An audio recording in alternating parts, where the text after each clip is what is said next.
وشر الأمور محدثاتها وكل محدثة بدعة وكل بدعة ضلالة وكل ضلالة في النار.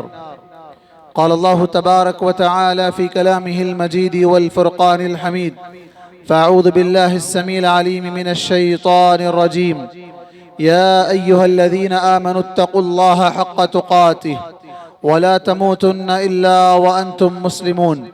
وقال تعالى: بسم الله الرحمن الرحيم: يا أيها الناس اتقوا ربكم الذي خلقكم من نفس واحدة وخلق منها زوجها وبث منهما رجالا كثيرا ونساء واتقوا الله الذي تساءلون به والأرحام إن الله كان عليكم رقيبا. وقال تعالى: يا أيها الذين آمنوا اتقوا الله وقولوا قولا سديدا يصلح لكم أعمالكم ويغفر لكم ذنوبكم ومن يطع الله ورسوله فقد فاز فوزا عظيما. وقال تعالى في موضع آخر: قل إن صلاتي ونسكي ومحياي ومماتي لله رب العالمين لا شريك له وبذلك أمرت وأنا أول المسلمين. وقال أيضا: فصل لربك وانحر. وقال النبي صلى الله عليه وسلم: لعن الله من ذبح لغير الله. اما بعد. معزز حاضرین جمعہ، بزرگوں، نوجوان ساتھیوں، پیارے بچوں، اسلامی ماں اور بہنوں، ہر قسم کی تعریف، کبریائی و بڑائی اس ایک اللہ رب العالمین کے لیے لائق و سزاوار ہے، جو اس ساری کائنات کا اکیلا خالق، مالک، رازق اور پالنہار ہے۔ اسی اللہ رب العالمین کا بے انتہا شکر و احسان ہے کہ جس نے اپنی اتنی عظیم مخلوقات میں ہمیں اشرف المخلوقات بنا کر پیدا کیا اور ہماری دنیا اور آخرت کو بنانے سنوارنے کے لیے ہم انسانوں ہی میں سے انبیاء اور رسولوں کو مبعوث فرمایا۔ اللہ کے تمام انبیاء اور رسولوں پر اور بالخصوص ہم اور آپ کے بلکہ سارے انسانوں اور سارے جنوں کے آخری نبی اور رسول محمد مصطفیٰ صلی اللہ علیہ وسلم پر بے شمار درود و سلام نازل ہو۔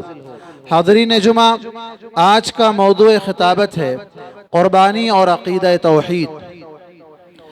در حقیقت قربانی ایک بہت بڑی عبادت ہے، اور جب عبادت کا نام آتا ہے تو وہ عبادت صرف اور صرف معبود یعنی اللہ رب العالمین کے لیے خالص ہوتی ہے۔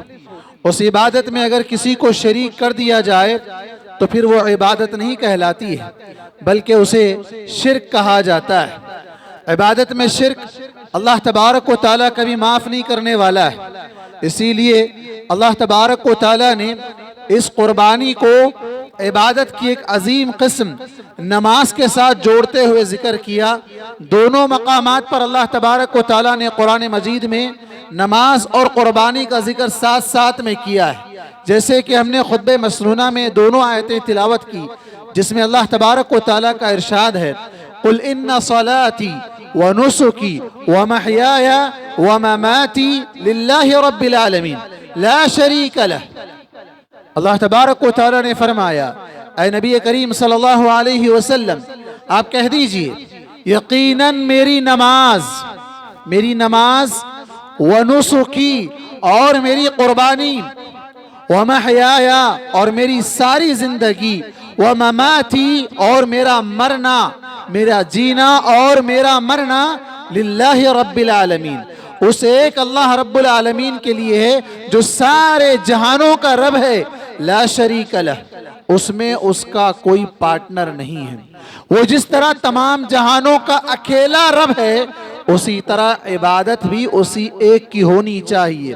اسی لیے اللہ تبارک و تعالیٰ نے ایک اور مقام سورہ کوثر جو چھوٹے چھوٹے بچوں کو بھی یاد ہے، جس میں اللہ تبارک و تعالیٰ نے فرمایا فَصَلِّ لِرَبِّكَ وَانْحَرْ، اپنے رب کے لیے نماز پڑھو اور قربانی کرو۔ تو یہاں بھی اللہ تبارک و تعالیٰ نے قربانی اور نماز دونوں کو ایک ساتھ جوڑا ہے۔ اس سے پہلے والی آیت میں دونوں کو ایک ساتھ جوڑا گیا ہے۔ ویسے قرآن مجید میں نماز اور زکوٰۃ کو کئی ایک مقام پر جوڑا گیا ہے، اقیموا الصلاۃ وآتوا الزکاۃ، لیکن قربانی کا جہاں ذکر آیا وہاں نماز کے ساتھ جوڑ کر یہ بتانا مقصود ہے کہ جس طرح نماز خالص اللہ رب العالمین کے لیے ہے، اسی طرح قربانی بھی خالص اللہ رب العالمین کے لیے ہونی چاہیے۔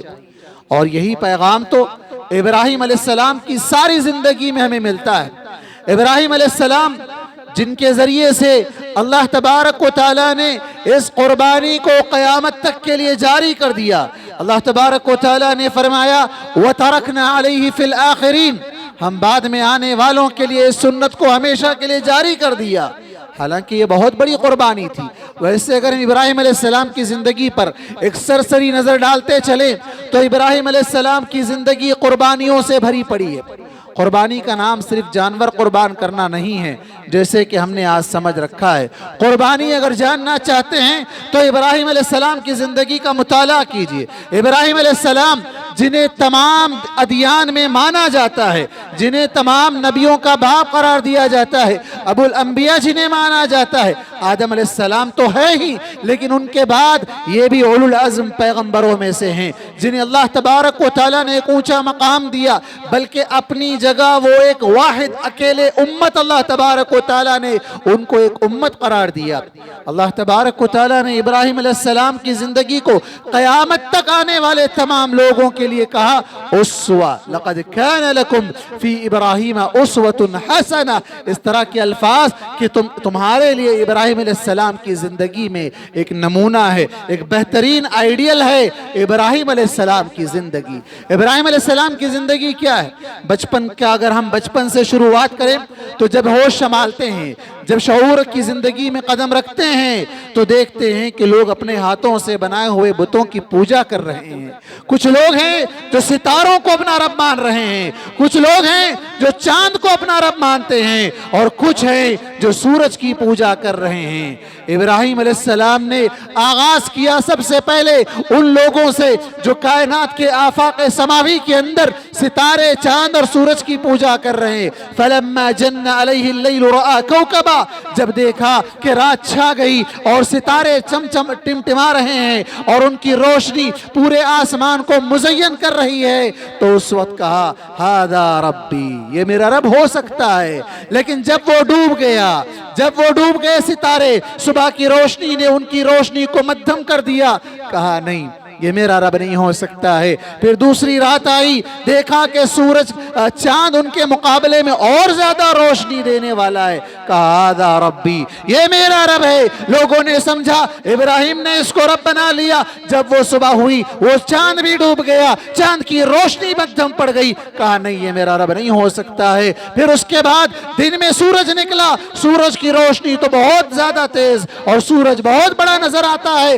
کہا ھذا ربی ھذا اکبر، ارے یہ سورج تو بہت بڑا ہے، ہاں یہ ہو نہ ہو میرا رب ہو سکتا ہے۔ لیکن جب وہ ڈوب گیا کہا یا قومی انی بریء مما تشرکون، ارے قوم کے لوگوں، تم سورج کو، تم چاند کو، تم ستاروں کو رب مان رہے ہو، یہ تو ڈوبنے والے ہیں اور ڈوبنے والا میرا رب نہیں ہو سکتا ہے۔ انی بریء مما تشرکون، جن کو تم اللہ تبارک و تعالیٰ کے ساتھ شریک کر رہے ہو میں سب سے بیزار ہوں۔ پھر کس کی عبادت کرو گے؟ کہا انی وجہت وجہی للذی فطر السماوات والارض حنیفا وما انا من المشرکین، میں اپنا رخ، میں اپنا چہرہ اس اللہ رب العالمین کے حوالے کرتا ہوں، اس کی طرف اپنا رخ کرتا ہوں جس نے آسمانوں کو پیدا کیا، آسمان میں نکلنے والے ستاروں کو نہیں، آسمان میں نکلنے والے چاند کو نہیں، آسمان سے نکلنے والے سورج کو میں رب نہیں مانتا، بلکہ ان تمام کے لیے جو جگہ فراہم کر رہا ہے، جس نے اس آسمان کو پیدا کیا ہے، اور وہ بھی فطر السماوات، سب سے پہلی مرتبہ پیدا کیا ہے، وتھ آؤٹ اینی آئیڈیل، اس کا پہلے سے کوئی ڈھانچہ نہیں، اسٹرکچر نہیں، اللہ تبارک و تعالیٰ نے سب سے پہلے جس نے پیدا کیا، والارض، اور زمین کو بھی پیدا کیا، میں اس کی طرف اپنا رخ کرتا ہوں اور میں مشرکوں میں سے نہیں ہوں۔ یہ معاملہ اتنا آسان نہیں تھا۔ ابراہیم علیہ السلام یہ کہہ دے اور قوم کے لوگ انہیں چھوڑ دیں، اتنا آسان نہیں تھا، چونکہ سب سے پہلے تو گھر سے مخالفت تھی، گھر کے اندر باپ بھی ایسا ہی تھا، باپ کو سمجھاتے رہے یا ابتی لا لم تعبد ما لا يسمع ولا يبصر، اے ابا جان آپ کس کی عبادت کر رہے ہیں جو سن نہیں سکتے، دیکھ نہیں سکتے، جو فائدہ نہیں پہنچا سکتے، نقصان سے بچا نہیں سکتے، آپ کیسوں کی عبادت کر رہے ہیں؟ آپ باز آ جائیے، یا ابتی لا تعبد الشیطان، آپ شیطان کی عبادت کر رہے ہیں، شیطان کی عبادت مت کیجئے، باپ کو روک رہے ہیں۔ توحید سے ہٹ کر جہاں بھی انسان سر ٹیکتا ہے وہ اللہ کی نہیں شیطان کی عبادت کرتا ہے۔ لا تعبد الشیطان۔ اب دیکھیں آپ ابراہیم علیہ السلام کے اس زمانے میں، بلکہ اس سے پہلے سے یہ قربانی کی سنت چلی آ رہی ہے۔ قربانی کی سنت آدم علیہ السلام کے ان 2 بیٹوں کا مشہور واقعہ جو حابیل اور قابیل کا واقعہ ہے، جہاں قتل کی سب سے پہلے ایجاد ہوئی، قتل کا سب سے پہلے آغاز ہوا، اس وقت قربانی پیش کی گئی۔ اذ قربا قربانا فتقبل من احدهما ولم يتقبل من الآخر قال لأقتلنك قال انما يتقبل الله من المتقين۔ جب 2 بھائیوں نے قربانی پیش کی، ایک کی قربانی قبول ہو گئی، دوسرے کی قربانی قبول نہیں ہوئی، جس کی قربانی قبول نہیں ہوئی اس نے کہا میں تجھے قتل کر دوں گا۔ کہا دیکھو بات قتل کی نہیں ہے، بات قبولیت کی بات یہ ہے کہ اللہ تبارک و تعالی تقوی والوں کی قربانی قبول کرتا ہے۔ تو سنت وہاں سے چلی آ رہی ہے۔ ابراہیم علیہ السلام کے زمانے میں لوگوں نے اللہ کو چھوڑ کر غیر اللہ کے لیے قربانیاں دینا شروع کر دیا، غیر اللہ کے نام پر بڑے بڑے بت بنا لیے، ان کے سامنے چڑھاوے، نذرانے، ساری چیزیں پیش کرنے لگے۔ ابراہیم علیہ السلام نے کہا کہ نہیں، انہیں سبق سکھانا ہے، اور پھر اس کے بعد واقعہ پیش آیا جو پیش آیا، اور اس کے بعد لوگوں نے کہا کہ نہیں، انہیں جلا دینا چاہیے، آگ کے حوالے کرنا چاہیے۔ اس وقت ابراہیم علیہ السلام کی بہت بڑی قربانی آگ کے حوالے ہونے کے لیے تیار، چاہتے تو کہیں بھاگ جاتے، چاہتے تو چھپ جاتے، چاہتے تو معذرت کر لیتے، معافی مانگ لیتے، سرنڈر ہو جاتے، نہیں، اس وقت انہوں نے اس قربانی کو دینے کے لیے اپنی رضامندی ظاہر کی، آگ کے حوالے کرنا گوارا کر لیا۔ اور اس وقت اللہ تبارک و تعالیٰ نے فرشتوں کو بھیجا ابراہیم علیہ السلام کا امتحان لینے کے لیے، حالانکہ فرشتے بھی اللہ کے حکم سے آئے، اللہ کی اجازت سے آئے، اس کے باوجود ابراہیم علیہ السلام کے اندر کی توحید دیکھیے، اس کے باوجود ابراہیم علیہ السلام کا اللہ کی ذات پر بھروسہ دیکھیے۔ ان فرشتوں سے کہا کہ نہیں، مجھے یقین ہے کہ اللہ تبارک و تعالیٰ مجھے رائے گا نہیں کرے گا، حسبنا اللہ ونعم الوکیل، اللہ میرے لیے کافی ہے، وہی میرے لیے بہتر کارساز ہے۔ وہ آگ جلانا بھی اس کی مرضی سے جلے گی، وہ جلنے کے لیے کہے گا تو جلے گی، وہ نہ جلنے کے لیے کہے گا تو وہ آگ بھی نہیں جلے گی۔ اللہ تبارک و تعالیٰ نے آگ سے کہا یا نار کونی بردا وسلاما علی ابراہیم، اے آگ تو ٹھنڈی ہو جا، سلامتی والی بن جا ابراہیم علیہ السلام پر۔ وہ قربانی جان کا نذرانہ پیش کرنے کے لیے تیار، اللہ کے لیے اپنے آپ کو جلانے کے لیے تیار، لیکن اللہ تبارک و تعالیٰ نے بچا لیا۔ پھر وہاں سے نکلنا پڑا، گھر بار چھوڑنا پڑا، ہجرت کرنا پڑا، یہ بھی بہت بڑی قربانی، کس کے لیے؟ صرف اور صرف اللہ رب العالمین کے لیے، صرف اور صرف اللہ رب العالمین کے لیے۔ اور نکلنے کے بعد ہجرت کر کے چلے جاتے ہیں، پھر شادی، بچے، اور بچہ کب؟ عمر کے آخری مرحلے میں 84 ایئرز تک کوئی بیٹا نہیں، اللہ تبارک و تعالیٰ سے اس وقت دعائیں مانگ رہے ہیں گڑ گڑا کر، ربی حب لی من الصالحین، اے پروردگار مجھے نیک بیٹا دے۔ کیوں دے؟ تاکہ وہ میرا وارث بنے، تاکہ وہ تیرے دین کو پھیلانے کا کام کر سکے۔ کیوں؟ اس لیے کہ اس وقت کوئی ابراہیم علیہ السلام کی بات نہیں مان رہا ہے، ابراہیم علیہ السلام دعوت کا کام کرتے جا رہے ہیں، اور اس وقت انہیں ضرورت تھی ایک سہارے کی، ایک وارث کی جو دین کے کام کو آگے بڑھائے۔ ابراہیم علیہ السلام کی دعا قبول ہوتی ہے، اللہ تبارک و تعالیٰ انہیں خوشخبری دیتا ہے، فبشرناہ بغلام حلیم، ہم تمہیں خوشخبری سنا رہے ہیں ایک بردبار لڑکے کی، لڑکا پیدا ہوتا ہے، اس کے بعد حکم ملتا ہے لے جاؤ انہیں ایسی جگہ چھوڑ کر آؤ جہاں نہ پانی ہے، نہ دانا ہے، نہ کھانا ہے، نہ گھاس ہے، نہ سایہ ہے، کوئی چیز نہیں ہے۔ بیٹا دیا عمر کے آخری مرحلے میں، پھر اس کی بھی قربانی، اور وہ بھی کیسے؟ لے جا کر ایسی جگہ چھوڑ دو جہاں کچھ بھی نہیں ہے۔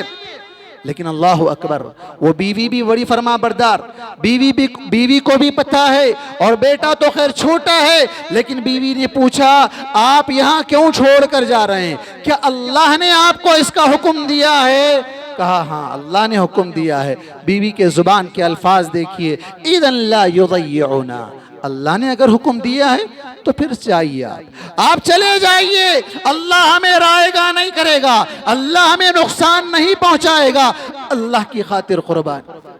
بیوی کی طرف سے شوہر کو چھوڑ کر، چھوٹے بچے کو لے کر ایک بے آب و گیا میدان میں، جہاں پانی نہیں، گھاس نہیں، پھل نہیں، فروٹ نہیں، کوئی چیز نہیں، ایسی جگہ پر اللہ کے حکم سے رہنے کے لیے تیار، ان ساری چیزوں کو قربان کرنے کے لیے تیار۔ اور پھر اس کے بعد جب بچہ چلنے پھرنے کے قابل ہو گیا، تب اللہ تعالیٰ ایک اور امتحان لیتا ہے اور کہتا ہے فَلَمَّا بَلَغَ مَعَهُ السَّعْيَ، جب وہ چلنے پھرنے دوڑنے کے قابل ہو گیا تو کہا ابراہیم علیہ السلام نے، بیٹا میں خواب میں دیکھ رہا ہوں، انی ارا فی المنام انی اذبحک، میں تجھے ذبح کر رہا ہوں۔ باپ ہونے کے ناطے، باپ وہ اللہ تبارک و تعالیٰ کا فرما بردار بندہ جو بیٹے سے مشورہ کیے بغیر بھی یہ کام کر سکتا تھا، لیکن ابراہیم علیہ السلام نے بیٹے کے سامنے یہ بات رکھی، اور بیٹا کیسا؟ باپ سے ایک قدم اور آگے اللہ کی اطاعت میں، اللہ کی فرما برداری میں۔ بیٹا کہتا ہے یا ابت فعل ما تؤمر، اے ابا جان آپ وہ کام کر دیجئے جس کا اللہ تبارک و تعالیٰ نے آپ کو حکم دیا ہے، ستجدنی انشاءاللہ من الصابرین۔ اللہ اکبر، وہ کیسی قربانی، بیٹا قربان ہونے کے لیے تیار، باپ قربان کرنے کے لیے تیار۔ فلما اسلم وتلہ للجبین، دونوں تیار ہو گئے، دونوں راضی ہو گئے اور انہوں نے اپنی پیشانی زمین پر لگا دی۔ اللہ تبارک و تعالی آواز لگاتا ہے، اللہ تبارک و تعالی آواز لگاتا ہے ان ھذا لہو البلاء المبین قد صدقت الرؤیا، پہلے کہا کہ تم نے اپنے خواب کو سچ کر دکھایا۔ یہ بہت بڑی آزمائش تھی، بہت بڑی آزمائش تھی۔ ایک آخری عمر میں ملنے والے بچے کو جو کھیلنے پھرنے اور اچھلنے کودنے کی عمر میں، اسے پکڑ کر ذبح کر دیا جائے، اللہ اکبر، اتنا آسان نہیں تھا، بڑی قربانی، اللہ نے خود کہا بہت بڑی قربانی ہے یہ۔ وَفَدَيْنَاهُ بِذِبْحٍ عَظِيمٍ، پھر اللہ تبارک و تعالیٰ نے آسمان سے دمبا بھیجا اور وہ قربانی کو قیامت تک کے لیے اس سنت کو جاری کر دیا۔ اسی کو اللہ کے نبی صلی اللہ علیہ وسلم نے کہا تھا، یہ قربانی سنت ابیکم ابراہیم، تمہارے باپ ابراہیم علیہ السلام کی سنت ہے جو ہم اور آپ کرنے جا رہے ہیں انشاءاللہ۔ یہ قربانی کا تعلق عقید توحید سے بڑا گہرا ہے، عقید توحید سے بڑا گہرا ہے، اس لیے کہ ہم میں سے بے شمار لوگ ایسے ہیں جو جانور تو قربان کرتے ہیں لیکن توحید پر نہیں ہیں، وہ ایک اللہ کے لیے قربان نہیں کرتے ہیں، غیر اللہ کو بھی اس میں شامل کر لیتے ہیں۔ حالانکہ یہاں دیکھیں ابراہیم علیہ السلام کی پوری زندگی کا خلاصہ پیش کرنے کا مقصد کیا تھا؟ ایک اللہ کے لیے، ایک اللہ کے لیے ابراہیم علیہ السلام کہتے ہیں لا شریک لہ، اس کا کوئی شریک نہیں، اسلمت للہ رب العالمین، میں اللہ کے لیے اپنے آپ کو سرنڈر کرتا ہوں، میں اللہ کے سامنے اپنے آپ کو جھکا دیتا ہوں۔ کیسی کیسی قربانیاں، زندگی کے کیسے کیسے موڑ پر کس کس طرح کی قربانی ابراہیم علیہ السلام کو دینی پڑی۔ ان تمام قربانیوں کا نام ہے قربانی۔ صرف ایک جانور کو پکڑ کر ذبح کر دینا اور پھر اس کے گوشت سے لطف اندوز ہو جانا، یہ قربانی کا نام نہیں ہے۔ قربانی کرتے ہوئے یہ احساس ہونا چاہیے کہ ہم، اللہ رب العالمین اگر ہم سے اسی طرح کی قربانیوں کا مطالبہ کرتا تو ہم کیسی کیسی قربانی اللہ کے راہ میں دے سکتے ہیں، اللہ کی خاطر، صرف اور صرف اللہ کی خاطر۔ اس لیے کہ اللہ تبارک و تعالیٰ نے کہا فَصَلِّ لِرَبِّكَ وَانْحَرْ، کیا کہ نماز اور قربانی اللہ تبارک و تعالیٰ کے لیے۔ اب ہم دیکھیں زندگی کے کتنے ہمارے معاملات ایسے ہیں جہاں ہم اللہ کے لیے نہیں کرتے ہیں، کئی ایسے کام ہیں جو ہم غیر اللہ کے لیے کر گزرتے ہیں، اللہ ہدایت دے، اللہ محفوظ رکھے۔ لیکن خواہشات کی اگر بات کریں تو بے شمار خواہشات انسان کے اندر پنپتے رہتے ہیں، آتے رہتے ہیں۔ خواہشات کی قربانی، ابراہیم علیہ السلام بڑی اچھی زندگی گزار رہے تھے، وہ انہیں گھر چھوڑنا نہیں پڑتا، آگ میں جلنا نہیں پڑتا، اس طرح کی مصیبتوں میں گھرنا نہیں پڑتا اگر وہ ان معاملات میں اپنے آپ کو خاموش رکھ لیتے۔ جو جیسا کر رہا ہے کرنے دو، ہمیں کیا لینا دینا ہے، جیسے آج کا نوجوان، آج کا نوجوان ہے اپنے گھر میں، اپنے رشتہ داروں میں، اپنے آپ میں یہ چیزیں دیکھتا ہے، بلکہ حد تو یہ ہو گئی کہ اپنی اولاد میں دیکھتا ہے، لیکن اولاد کو جہنم سے بچانے کی فکر نہیں کرتا ہے۔ بس ہمیں کیا کرنا ہے؟ لوگ جیسے کر رہے ہیں کرنے دو. حرام کاموں کو چھوڑنے کی قربانی دینا ہے, حرام کمائی سے بچنے کی قربانی دینا ہے, معصیات اور گناہوں کو چھوڑنے کی قربانی دینا ہے. اور اولاد کی تربیت کے لیے باپ کو سب سے پہلے ابراہیم علیہ السلام کا بننے کے لیے اپنی تمام بے جا رسوم, عادات اور مختلف قسم کے ایسی چیزیں جس میں وہ باپ مبتلا ہے, وہ اپنے آپ کو ایک اسوہ اور آئیڈیل بنانے کے لیے اسے قربانی دینے کی ضرورت ہے. نماز کے لیے تجارت چھوڑنے کی قربانی دینا ہے. تجارت نہیں چھوڑتی, نماز چھوڑو بعد میں پڑھ لیں گے. قربانی اللہ کے لیے صلاتی و نسکی, ایک نماز نہیں ہے, پوری زندگی کی نمازیں. اس لیے کہ آگے اللہ نے کہا وَمَحْيَايَ, میری ساری زندگی اللہ رب العالمین کے لیے. آج کل لوگوں میں کچھ ایسے لوگ پیدا ہو گئے ہیں, کچھ ایسی ذہنیت بنتی جا رہی ہے لوگوں کی, جو یہ کہتے ہیں, جو حدیثوں کا انکار کرتے ہیں پہلے تو, دوسرا قرآن مجید کا بھی انکار کرتے ہیں. کہتے ہیں کہ نہیں, قربانی صرف وہ حج میں جانے والوں کے لیے, یہاں کے لوگوں کے لیے نہیں. اللہ تعالیٰ نے کہا اِنَّ صَلَاتِي وَنُسُكِي وَمَحْيَايَ وَمَمَاتِي لِلَّهِ رَبِّ الْعَالَمِينَ. نماز کے ساتھ قربانی کو جوڑا اللہ تعالیٰ نے, یہاں حج کے ساتھ نہیں جوڑا. فَصَلِّ لِرَبِّكَ وَانْحَرْ, یہاں بھی اللہ تبارک و تعالیٰ نے نماز کے ساتھ جوڑا ہے. تو یہ جو لوگوں کے ذہنوں میں یہ باتیں ڈالی جا رہی ہے. ابھی کل کسی نے سوال کیا کہ قرآن و حدیث میں قربانی کا ذکر ہی نہیں ہے. میں نے کہا شاید اس کے پاس کوئی اور قرآن ہوگی, کوئی اور حدیث ہوگی. جو امت مسلمہ کی جو قرآن اور حدیث ہے شاید اس کے پاس وہ کتاب نہیں ہوگی. اللہ اکبر. آج مسلمانوں کو ایسے مشورے دیے جا رہے ہیں کہ بکرے کا کیک بناؤ اور اس کو کاٹ کر سمجھ لو کہ تمہاری قربانی ہو گئی. یہ حقیقت میں یہ بے وقوف لوگ ہیں, بے وقوف لوگ ہیں جو ابراہیم علیہ السلام کی سنت سے اعراض کر رہے ہیں. وہ اپنے تجارت کو فروغ دینے کے لیے مسلمانوں کو ایک مسلم کارڈ کھیلتے ہوئے ہندوستان کے اس ذہنیت کے اندر جو زہر گھولا جا رہا ہے اور مسلمانوں کے خلاف جو ماحول بنایا جا رہا ہے, اس سے اس بات کا اچھی طرح اندازہ لگایا جا سکتا ہے کہ حقیقت میں یہ ابراہیم علیہ السلام کی سنت کو اس کو بھلا کر یا اس کو مٹانے کی کوشش کرتے ہوئے اپنی بے وقوفی ظاہر کر رہے ہیں. قرآن مجید میں اللہ تبارک و تعالی نے فرمایا وَمَنْ يَرْغَبُ عَنْ مِلَّةِ إِبْرَاهِيمَ إِلَّا مَنْ سَفِيَ نَفْسَهُ. ابراہیم علیہ السلام کی سنت سے, ابراہیم علیہ السلام کی ملت سے اعراض کرنے والا وہ بے وقوف ہی ہو سکتا ہے. آج مسلمانوں کو اس طرح کے مشورے دینے والے حقیقت میں بے وقوف لوگ ہیں. ہمیں تو چاہیے کہ ہمیں اللہ رب العالمین کے نام پر قربانی کرتے ہوئے ابراہیم علیہ السلام کی سنت کو اپناتے ہوئے فخر کرنا چاہیے. اس لیے کہ اللہ تبارک و تعالی نے فرمایا وَمَنْ أَحْسَنُ دِينًا مِّمَّنْ أَسْلَمَ وَجْهَهُ لِلَّهِ وَهُوَ مُحْسِنٌ وَاتَّبَعَ مِلَّةَ إِبْرَاهِيمَ حَنِيفًا. اللہ تبارک و تعالی نے فرمایا اس سے بہتر آدمی کون ہو سکتا ہے, اس سے بہتر آدمی کون ہو سکتا ہے دین کے اعتبار سے, جو اپنی جگہ مخلص ہو اور ابراہیم علیہ السلام کے دین کو, ابراہیم علیہ السلام کے طریقے کو فالو کرتا ہو. وہ کون ابراہیم علیہ السلام؟ حنیفہ, ایک اللہ کی عبادت کرنے والے, خالص ہو کر, یکسو ہو کر ایک ہی اللہ کو ماننے والے. اور ابراہیم علیہ السلام نے کہا تھا وَمَا أَنَا مِنَ الْمُشْرِكِينَ, میں مشرکوں میں سے نہیں ہوں. ہر مسلمان کو بھی چاہیے کہ وہ شرک کا کھلم کھلا اس سے برات کا اعلان کرے, اپنے آپ کو شرک سے بچائے. ابراہیم علیہ السلام نے تو نہ صرف اعلان برات کیا بلکہ اپنی آنے والی نسلوں کے لیے بھی دعا کرتے ہوئے کہا رب اجعل هذا البلد آمنا وجنبنی وبنی ان نعبد الاصنام. اے پروردگار اس شہر کو امن کا شہر بنانا, مجھ کو اور میری نسل کو بت پرستی سے بچانا, شرک سے بچانا.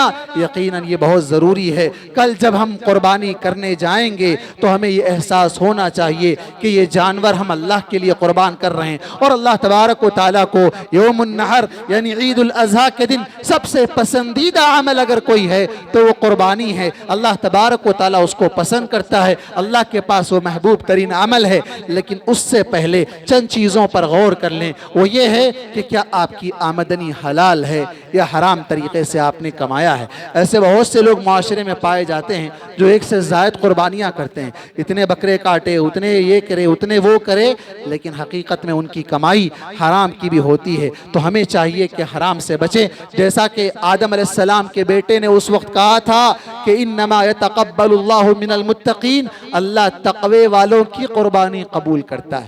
آپ اللہ سے کتنا ڈر رہے ہیں؟ کمانے میں, پیسہ جمع کرنے میں, پیسہ کسی سے لینے میں، کسی کو دینے میں آپ کے معاملات کیسے ہیں؟ انما یتقبل اللہ من المتقین. کل ہم گلے ملتے ہیں، ایک دوسرے کو دعائیں دیتے ہیں، تقبل اللہ منا ومنکم. اللہ تعالی ہماری اور تمہاری عبادت قبول کرے. یہ قبولیت اسی وقت ہوگی جب دلوں میں تقویٰ ہوگا، خالص اللہ کے لیے ہوگا.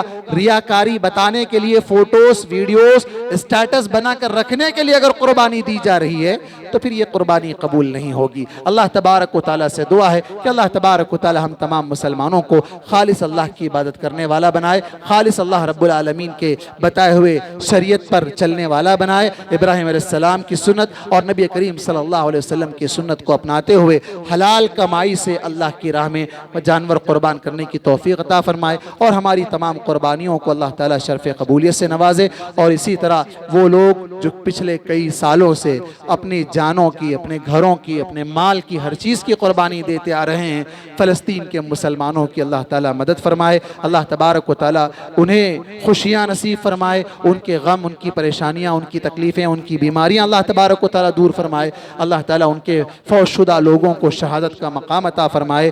آمین. اقول قولی هذا واستغفر الله لي ولكم ولسائر المسلمين من كل ذنب فاستغفروه انه هو الغفور الرحيم.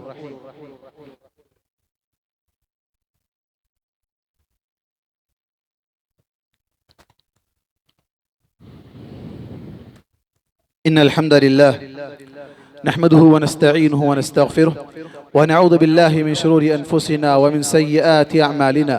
من يهده الله فلا مضل له ومن يضلله فلا هادي له. أشهد أن لا إله إلا الله وحده لا شريك له وأشهد أن محمدا عبده ورسوله. أما بعد، قال الله تبارك وتعالى في كلامه المجيد والفرقان الحميد: فأعوذ بالله السميع العليم من الشيطان الرجيم. إن الله وملائكته يصلون على النبي يا أيها الذين آمنوا صلوا عليه وسلموا تسليما. اللهم صل على محمد وعلى آل محمد كما صليت على إبراهيم وعلى آل إبراهيم إنك حميد مجيد. اللهم بارك على محمد وعلى آل محمد كما باركت على إبراهيم وعلى آل إبراهيم إنك حميد مجيد. اللهم انصر من نصر دين محمد صلى الله عليه وسلم وجعلنا منهم آمين. وخذل من خذل دين محمد صلى الله عليه وسلم ولا تجعلنا منهم آمين. عباد الله، رحمني ورحمكم الله، إن الله يأمر بالعدل والإحسان وإيتاء ذي القربى وينهى عن الفحشاء والمنكر والبغي يعظكم لعلكم تذكرون. اذكروا الله يذكركم وادعوه يستجب لكم ولذكر الله أكبر.